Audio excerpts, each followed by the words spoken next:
Hello folks, sorry it's been such a long time since I've posted anything. Fact of the matter is, life gets in the way, work gets in the way. I do 12-hour shifts, I spend an hour driving each way to work. So 12-hour days, 14 hours away from the house. I have 2 kids, which obviously take a lot of my time. And so unfortunately the Z4 is down the bottom of the list at the moment. Recently I've taken off one of the damaged wings, the passenger side wing. I've put a new one on which has gone on fairly smoothly. I'm not 100% happy with the panel gap. It doesn't seem to have gone on as smoothly as the one I took off, so I just need to do a little bit more tinkering with that. I've had a really niggly issue with side light bulbs. My local motor factor recommends one type of bulb, push-in type, whereas my Z4 has bayonet type. If you go to BMW, they want you to buy the full kind of plastic surrounding which screws into the back of the headlight, which seems a little bit excessive at around about £30 each to change 2 side light bulbs. So I've ended up having to do a bit of messing around online and found what I hope are going to be the right bulbs. Halfords did have one which fits, but it's a 4-watt vice a 5-watt, and I found that every time I was putting the lights on it was throwing up a warning light, which, as much as it's a very minor issue, I don't want any dash lights on. So I've been trying to get my head around that, and hopefully I'll have that sorted out soon. The wing that I've put onto the car is absolutely manky, so it needs a good cleaning again soon, same as the sill replacement cover that I've put on. Both of the items on the passenger side were a bit of a mess, so they've both been swapped out.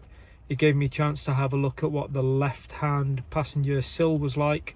There's a tiny bit of surface rust at the leading edge by the jacking point, so that's all been wire brushed and given a preventative spraying to hopefully nip that in the bud.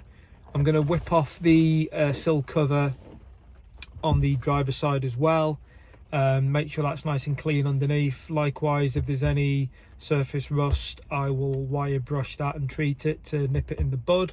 So a bit of preventative maintenance there. Finally, I've just bought myself a hand pumped snow foam device. I've got a kind of jet washer which I can use for snow foaming, which is a new thing to me, I'll be the first to admit. The car's previous owner, I think, was a freight train driver and took the car onto a cement quarry occasionally.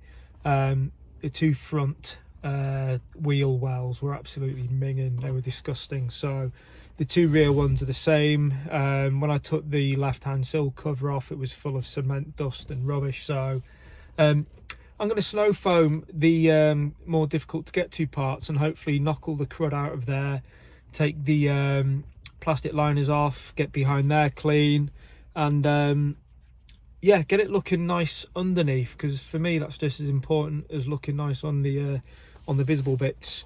I was going in for some work next week. There's a clunk coming from the drivetrain somewhere. I suspect it's a prop shaft bearing, because I had something very similar on my old Vauxhall Monaro. So I'm hoping it'll be that. I've not been using it much because it's not a nice knock, and I try and drive with some mechanical sympathy, and it doesn't sound very nice to hear that clunking noise. So hopefully that will be sorted out next week. Yeah, that's just a bit of an update. I'll try and take some pictures of the bits and bobs that I do. I'm useless at making videos because I normally do a bit at the beginning and then a bit at the end when I've already finished doing all the work. So I make no apologies. I make not great videos, so I need to maybe improve and brush up a little bit on that. But yeah, still absolutely in love with the car. I've been getting some cool tweets from people that spot yellow coupes about, and they're like, oh my god, that's the rarest thing, blah blah blah. Yeah, it's a really rare car. I had it at Alton Park a few weeks ago and got loads of really good feedback. I'm going to take it to Alton Park on the 1st of June for a big BMW event there. So yeah, can't wait. Loving it. Still need to do a bit of work on it to get it as close to perfect as possible. But thanks for subscribing, keep watching, and I'll hopefully get some content on there soon. Thank you. Bye.